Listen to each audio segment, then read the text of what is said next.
Y'all get ready? Yes, you get ready.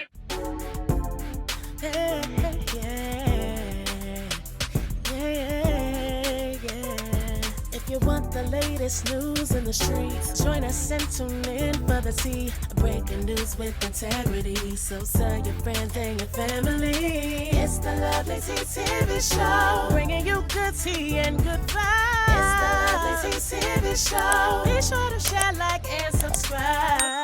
Hey tea sippers, I hope you guys are doing good today. We have to get into this tea, honey. So make sure y'all have y'all's teacups because y'all already know this tea is what? Piping hot. So what's going down is this. When I tell you this America's Next Top Model documentary fallout needs to be studied, okay? You have the 3 judges going on a hobo tour. You got Sherri Shepherd out here crying and carrying on, defending Tyra Banks with her entire chest. But we're going to go ahead and break everything down, okay? And what's even crazier with all this drama, all these contestants speaking out, you know, people taking to social media to go off. Now you got Miss J out here, you know, throwing a Gofundme in the mix, okay? So I'm going to go ahead and break everything down for y'all. So as we all know, America's Next Top Model ran for 24 seasons. It definitely shaped an entire generation. So when Netflix decided to drop America's Next Top Model reality check, it showed the contestants alleging emotional trauma, body shaming, racially insensitive photo shoots, peer pressure to alter their appearance. And so basically the internet is doing what the internet does. They're dissecting every clip. And a lot of these clips have not aged well. And so people are dragging Tyra and the 3 judges, okay? So the other day, the 2 J's and Nigel decided to go on the Sherri Shepherd show. And they were talking about it. Nigel was talking about, you know, the scene with Shandy. So they were having a whole conversation. I'm going to play that clip for y'all really quick. Fans felt that Tyra did not take accountability. It's been a lot of backlash online and everywhere. What should Tyra do? Well, wow, yeah. Actually, she answered questions. She should answer the questions that they ask her. I mean, look, I'm not her publicist. Yeah. You know, I'm not sure who her publicist is, but that being said, you know, I think the reality is, and how we approached it, is just to be absolutely honest with it, and it's okay. It's okay to admit that you made a mistake. It's okay to say, I'm sorry. It's okay to go, it wasn't right. And I know that, and we all know that. None of us are perfect. We were trying. There were lots of mistakes. Some things perhaps were even forced errors, right? As in, you know, what happened with Shandy, what happened with various contestants that shouldn't have happened. I remember that day like it was yesterday, watching the show. And Shandy in the documentary expressed her pain over a sexual encounter that was filmed. Now, Mr. J, did you ever feel like the show went too far? Well, you know, for me, that Shandy scene was just devastating. She was the girl that in my mind, I was ready for her to win. Right. You know, you even see it in the doc. We're shooting in Verona, and she's winning. She had it. She's winning. She had it. I was in the production office when we got word of what was going down. I was devastated in the moment. And what I'd like everyone to just think about for a minute, because Shandy says this in her interview, she said, someone said, hey, how about the guys come over? Now, as someone who worked on that show, I could tell you the girls couldn't plan the next 5 minutes of their lives. They were following a directive. So who is the someone? That's the question. I'll leave it out there. I kind of know roughly, but the point is someone presented that. But so Nigel, and being a father of 2, did you ever feel like I didn't do enough to protect, or you tried to do as much as you could? Well, I mean, you didn't know about it. I don't know. So that's the thing. Ultimately, as judges, we were actually kept quite sort of separate from what was happening. They wanted that on purpose, so that, you know, their everyday lives sort of played out outside of it, and then we'd come to judging and we would just see their best photograph. We would kind of get, you know, they would tell us about what they did. They did a photo shoot, they visited this, they did go-sees. We wouldn't know what happened behind closed doors, as you wouldn't in real life. If you go to a job interview, you don't tell everyone all your dirty laundry, right? Yeah, right. You basically go in there and you try and get the job. That's what that moment was for, right? I watched the show like everybody else did and saw what happened to Shandy on TV the way the rest of the world did. I didn't know the behind the scenes, all the things, the fact that production allowed this, didn't allow that. And because there was no social media, it didn't get out to the world. However, watching that now, I don't care whether they signed away the rights of their life and to say that the cameras could follow them. as a responsible adult, as a decent human being, you clearly do not let two young people who have got drunk go to bed together and film it as if that was somehow okay. It was not. I just saw that clip. So after they got done talking to Sherri Shepherd, she decided to go off while defending Tyra passionately, okay? She basically said that nobody wanted America's Next Top Model except for UPN, and black women in power have to make compromises to stay on the air. People don't understand the battles behind the scenes. So she was going off, crying tattooed tears. Y'all can go ahead and watch what Sherri had to say here. I've been up all night watching Netflix's documentary about Tyra Banks and America's Next Top Model. When I tell you I was hooked, I understand why people are mad. I do understand. But I also say you have to understand the time that this all happened was in 2003. Reality TV was a wild, wild west back then.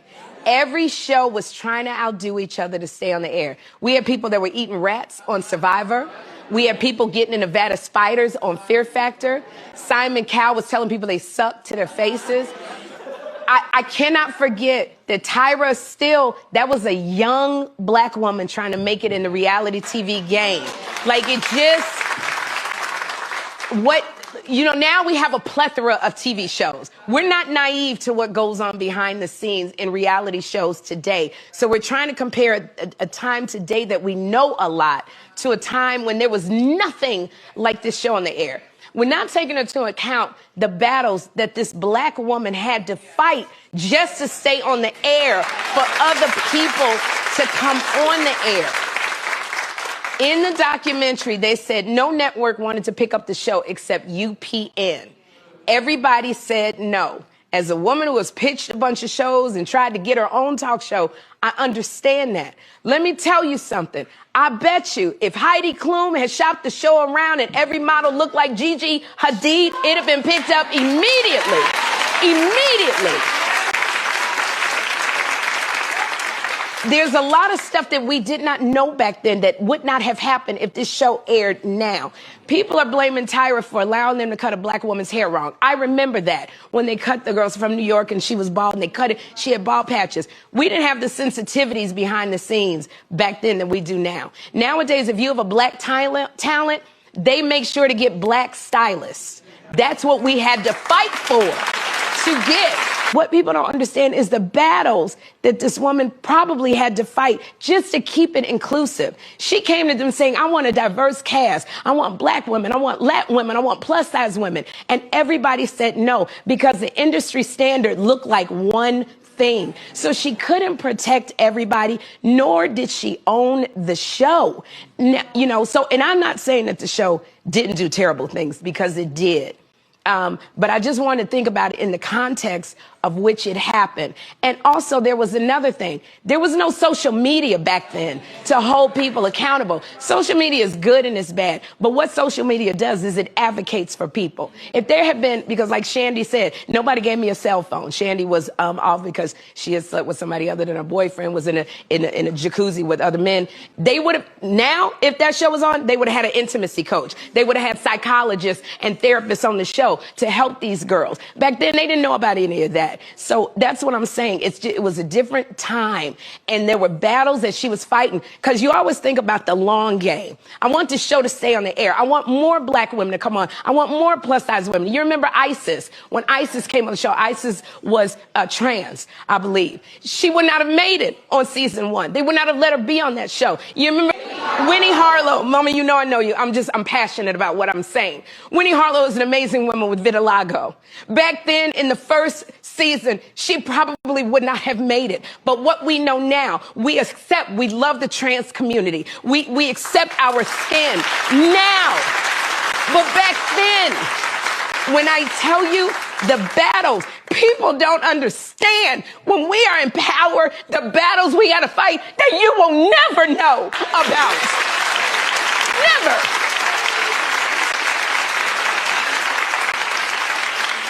To keep a show on the air, there are things that we have to do that people will tell us, if you want to stay on the air, this is what you got to do.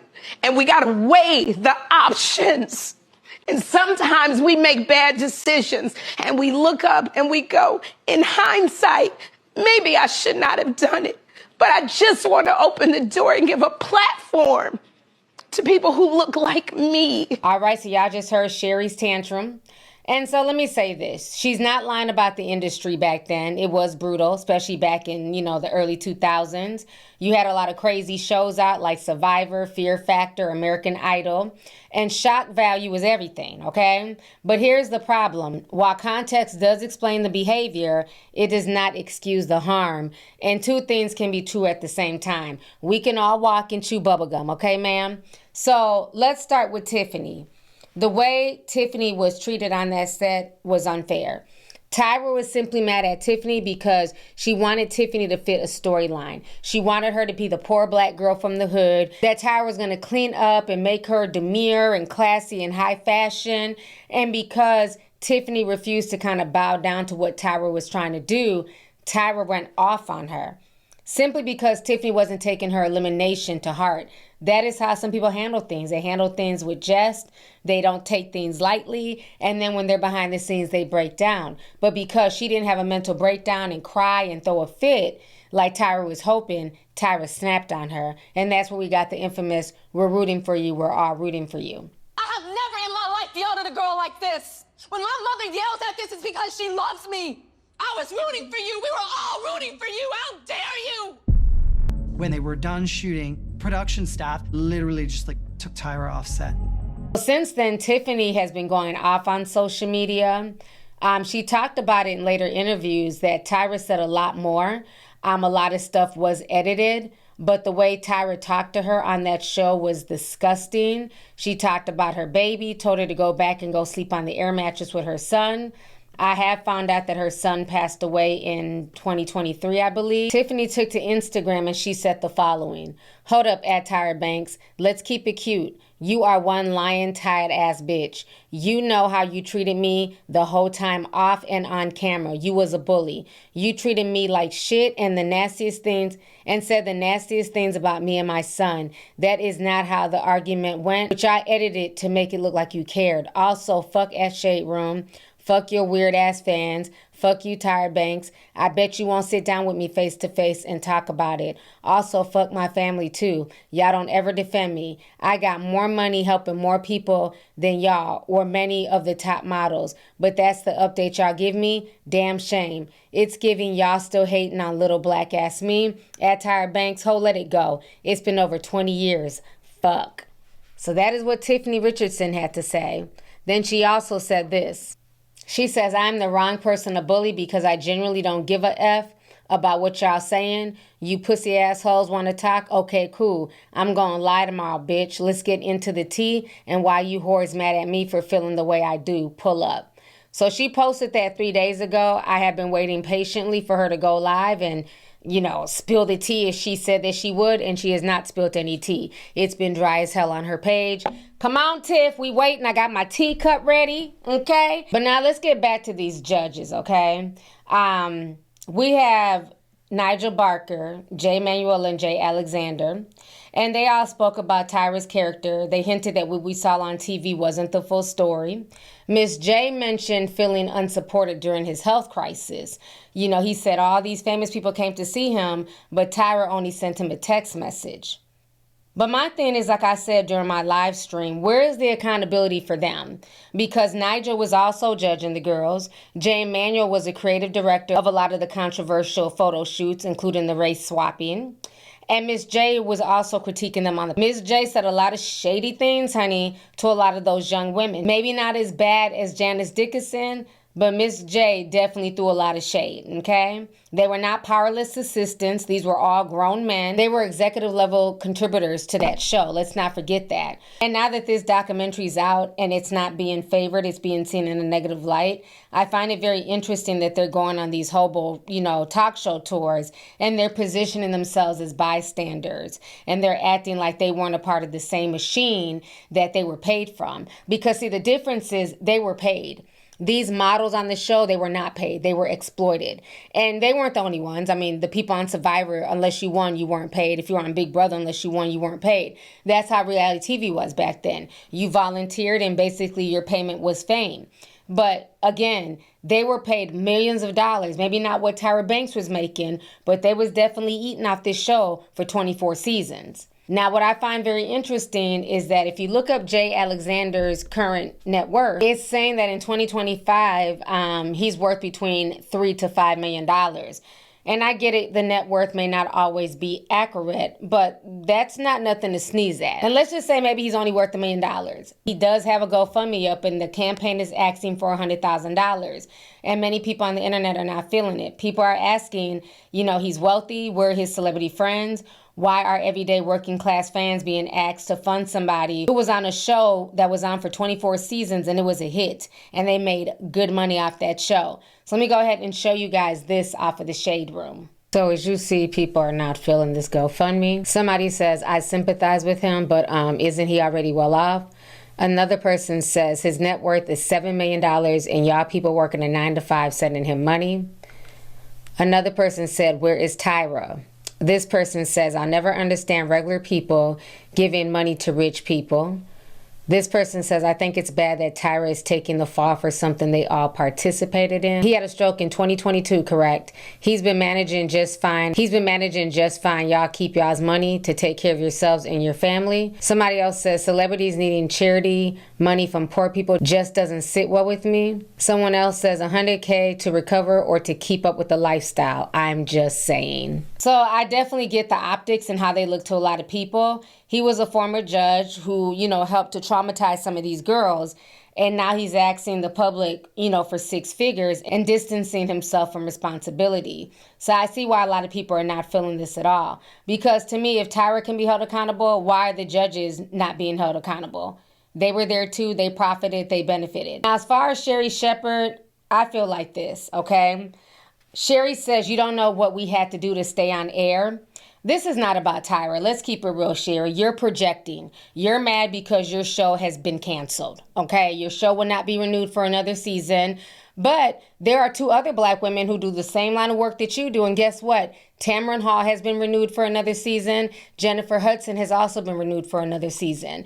So you saying that, you don't know what black women have to do to stay on the air, that's not really true because both of those black women are still on the air. You are not. Sherri has been dealing with ratings. And it seems like she's using this Tyra moment as a way to say what she wants to say to the network, as a way to get things off her chest.